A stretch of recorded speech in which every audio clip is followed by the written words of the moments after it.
O casarão dos sinos de ébano. Preparem-se. A cidade de Cataguases, no interior de Minas Gerais, sempre carregou o peso de um segredo. Não estava nos trilhos enferrujados da velha linha de trem, nem nas ladeiras de pedra. Estava no ar úmido e pesado que soprava do vale onde ficava a fazenda Sinos de Ébano. O casarão, imponente e decrépito, era o último vestígio da riqueza da época do café. Pintura descascada, varandas podres e telhas coloniais afundadas que pareciam os ombros curvados de um ancião. Suas janelas, longas e estreitas, eram olhos vazios que observavam a serra sem piscar. Ninguém ousava se aproximar. A lenda dizia que a fazenda pertencia ao coronel Benício Siqueira, um rico proprietário e engenheiro obcecado por mecanismos de precisão. Após perder sua esposa e sua única filha, Ana, para uma febre rápida no final do século XIX, Benício enlouqueceu. Ele não se matou, nem foi visto fugindo. Ele apenas desapareceu. Mas o povo jurava, o trabalho dele continuou. Por anos, moradores da região contavam ouvir sons estranhos vindos do casarão. Rangidos, batidas metálicas e, o mais comum, o tic-tac incessante de centenas de relógios. Mas, com o tempo, os sons se tornaram mais horríveis. Gritos de mulher abafados, o som de algo arrastando peso no assoalho superior e, o pior, a doce e infantil melodia da caixinha de música de Ana, tocando rigorosamente à meia-noite, todas as noites.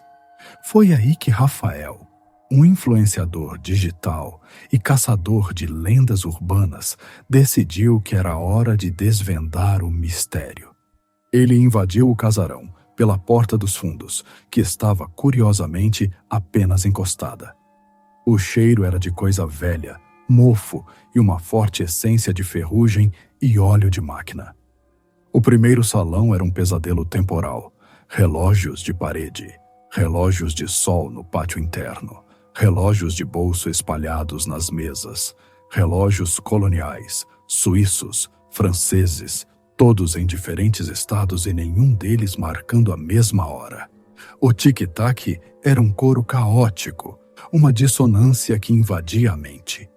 Enquanto Rafael gravava com sua lanterna, ele sentiu a umidade e a temperatura despencarem. Ele subiu a escadaria principal, feita de jacarandá maciço, que gemeu em protesto a cada passo. No andar superior, ele encontrou o quarto que deveria ser o de uma criança. No centro, uma cômoda de cedro estava intacta, e sobre ela, uma caixinha de música de porcelana. Ele a abriu. A melodia infantil começou. Tic-tac. O som dos relógios no andar de baixo pareceu se acelerar, pulsando em um ritmo febril com a música. Rafael notou as marcas. Não eram de fogo ou de cupim. Eram marcas de unhas, profundas e desesperadas, riscando a madeira sob a cômoda. E por trás do móvel, ele encontrou um pequeno e mal disfarçado alçapão de madeira. Com a respiração engatada, ele forçou o alçapão a abrir. A escuridão ali embaixo era densa e cheirava a carne em decomposição e metal. Ele hesitou. A música da caixinha parou. O tic-tac dos relógios, todos eles, pararam. O casarão mergulhou em um silêncio total e sufocante. Ele desceu. O porão não era para guardar lenha, mas sim uma câmara de trabalho, com paredes de pedra grossa e teto baixo. A luz de sua lanterna revelou bancadas cheias de engrenagens, molas e pequenas ferramentas de precisão, dignas de um mestre relojoeiro. No centro, havia uma mesa de trabalho coberta por um pano de saco preto e grosso. Rafael se aproximou, o medo sendo dominado pela curiosidade. Ele puxou o pano. O que havia ali não era um mecanismo. Era um autômato. Uma figura em tamanho real de uma mulher vestida em trajes da época, curvada sobre si mesma, feita de madeira, marfim e um emaranhado de engrenagens e pistões. Tinha olhos de vidro opaco e um sorriso vazio nos lábios. Um pedaço de pergaminho amarelado estava preso à base da figura. Rafael o pegou e leu, sentindo um nó na garganta. A morte levou minha Ana e minha amada, mas o tempo não pode roubar o que eu trago de volta. Um coração parado precisa de um tic-tac, precisa de substituição. O arrepio gelado subiu pela espinha de Rafael. O cheiro de metal enferrujado se tornou insuportável. Ele se virou para subir, mas a porta da escada estava fechada, bloqueada por uma corrente de navio, nova e pesada. Ele buscou algo para arrombar o cadeado, mas uma nova melodia começou. Não era a música da caixinha de música. Era um tic-tac ritmado e lento, vindo de dentro da figura do autômato. A cabeça da figura se levantou lentamente. O som de madeira, arranhando madeira, preenchendo o silêncio. Os olhos de vidro se fixaram nele. E então, o braço mecânico da figura se moveu. O som de engrenagens girando alto o suficiente para abafar o grito que Rafael engasgou. A figura começou a se erguer da mesa e a mão esticada tremeu, enquanto os lábios rachados se abriram, revelando algo que não pertencia a marfim ou porcelana, dentes humanos afiados e manchados de sangue seco. Uma voz raspada, um som de metal contra a garganta, preencheu a câmara como um relógio sendo forçado. A hora chegou. Rafael. Rafael gritou. Sua câmera foi ao chão, mas continuou gravando. A luz focada nos pés da criatura, que agora se moviam e na sua sombra monstruosa se aproximando. O áudio da câmera capturou o som de um grito desesperado e abafado, seguido pelo rápido e estrondoso tic-tac de um coração acelerado. O autômato correndo. E então, o som de algo caindo e o silêncio absoluto. O último som gravado, antes que a bateria da câmera acabasse, foi o lento e solitário tic-tac que havia iniciado tudo. E muito fraco, no fundo, a música da caixinha de música de Ana, recomeçando exatamente na batida da meia-noite, no casarão escuro e silencioso do interior de Minas Gerais.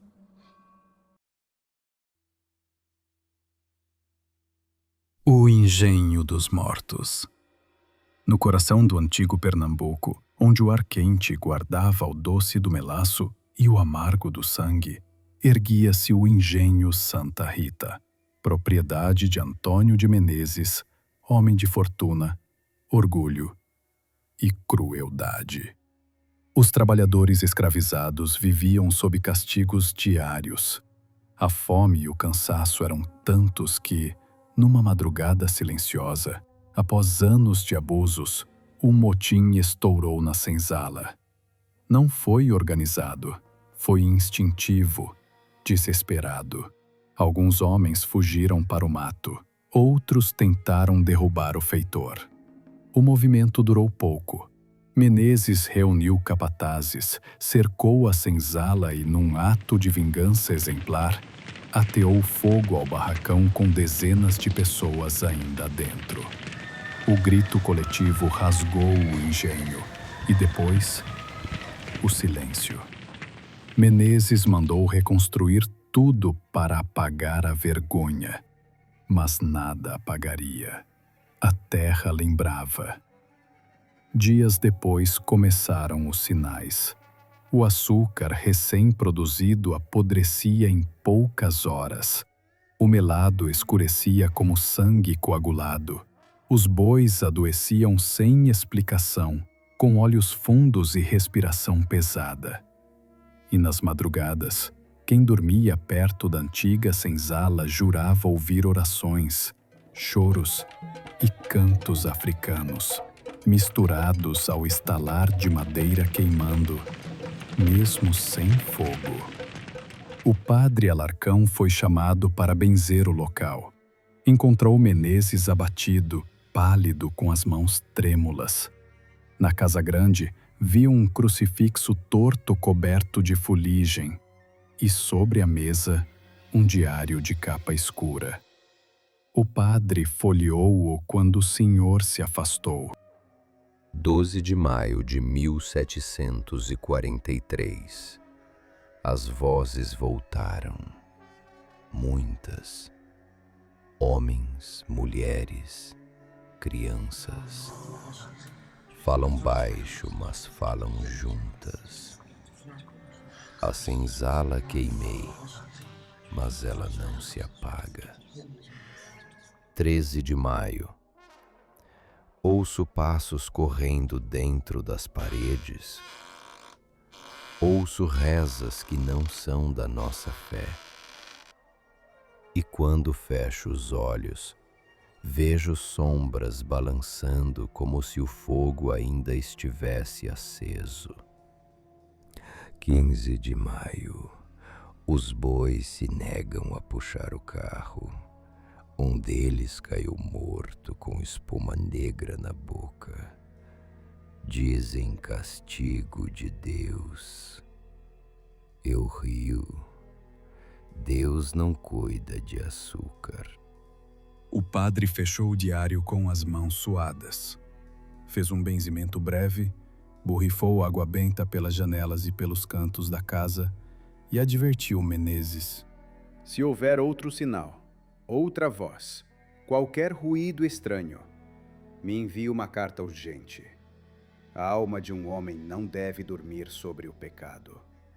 Depois disso, voltou à sua paróquia, inquieto, mas convencido de que a bênção bastaria para acalmar o lugar.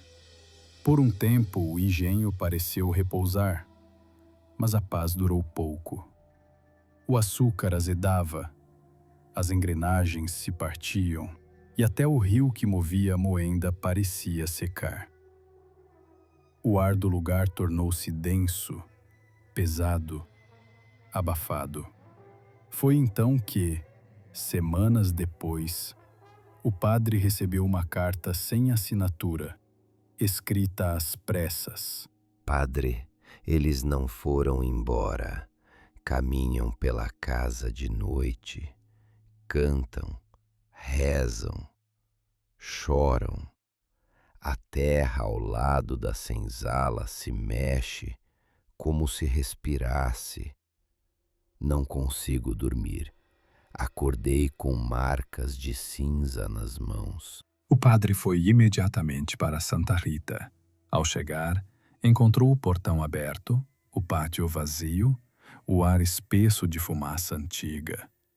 Dentro da casa grande, Menezes estava sentado à mesa, olhos vidrados, o corpo rígido. O ambiente exalava um calor úmido e pesado. As paredes estavam cobertas de fuligem e o ar denso fazia arder os pulmões. De cima, pingavam gotas lentas de melaço escuro, escorrendo como sangue velho. O padre deu um passo à frente e ouviu um som vindo das paredes. Sussurros, baixos, ritmados, entrecortados por algo que soava como cântico e choro ao mesmo tempo. O som parecia sair da própria estrutura da casa. De repente, o chão tremeu. Um ruído profundo subiu da terra. Tambores, marcando um compasso antigo, firme, ancestral. O melado escorria mais forte agora, pingando em volta da mesa onde Menezes permanecia imóvel, os olhos abertos e fixos em nada. Entre os sussurros, uma voz destacou-se, rouca e firme. O engenho é o altar. O Senhor é a oferenda. padre recuou e, quando alcançou o portão, virou-se apenas uma vez, o suficiente para ver as janelas iluminarem-se num clarão vermelho. O engenho inteiro pegou fogo de dentro para fora, como se a chama nascesse do próprio chão. O incêndio durou 3 dias. Quando terminou, nada restou, além de ruínas e cinzas. Décadas depois, ao tentar reconstruir o engenho, trabalhadores encontraram ossadas enterradas sob a antiga senzala. Mulheres, homens, crianças, todos misturados à terra escura e ainda cheirando a carvão. E dizem que, até hoje, quando o vento esquenta e passa rápido pela região, é possível ouvir um coro distante vindo das ruínas. Cantos, rezas, choro, tambores, como se o engenho inteiro ainda respirasse. E entre esses sons, às vezes, um sussurro quase humano. O engenho é nosso. Sempre foi.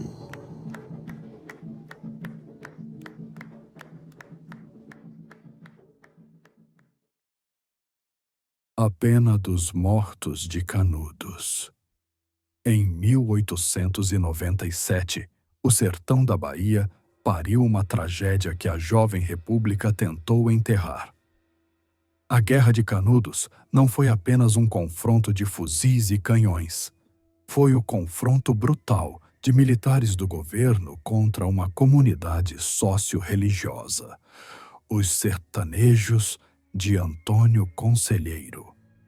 Foi o massacre do esquecimento, nascido da indiferença e da frieza burocrática. Ernesto de Melo era um escrivão de caligrafia firme e vida modesta, que trocou o conforto da cidade pela estabilidade da farda. Dias antes de partir, ele se despediu da esposa, Mariana, que o abraçou na porta da casa, prometendo a ele que logo estaria de volta com o salário garantido pela República. Não era soldado, mas um escrivão de intendência, um fantoche da logística. Sua missão foi clara, recebida do escalão superior: acompanhar a 4ª expedição e manter o livro-razão atualizado com a contabilidade militar, munição, víveres, equipamentos e as baixas militares, que eram os soldados que o governo se dignava a contar. Para o Estado, os milhares de sertanejos mortos eram apenas um dado irrelevante que não merecia registro. Ernesto tinha o dever de ignorá-los. Sua única arma era a caneta. Ele sabia, contudo, que havia homens ali que não conseguiriam ignorar. Ao entardecer lá fora, o arraial era uma ruína fumegante, e mesmo após a matança, o movimento era constante. Havia oficiais circulando, equipes de limpeza e, pior, aqueles observadores. Ernesto mal os notava, mas sabia da presença de um ou outro repórter. Um tal de Cunha, jornalista do estado de São Paulo, ouvia-se dizer. Gente que registrava coisas que não eram para estar no livro-razão. Ernesto se assentou na pequena casa de taipa, relativamente isolada das demais estruturas militares, que servia como seu posto administrativo, iniciando seu trabalho noturno.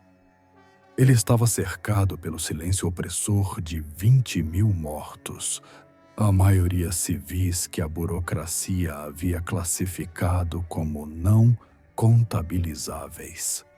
Subitamente, 3 batidas secas ecoaram na porta. Ernesto, tenso pela solidão da noite, largou a pena e correu para abrir. Não havia ninguém.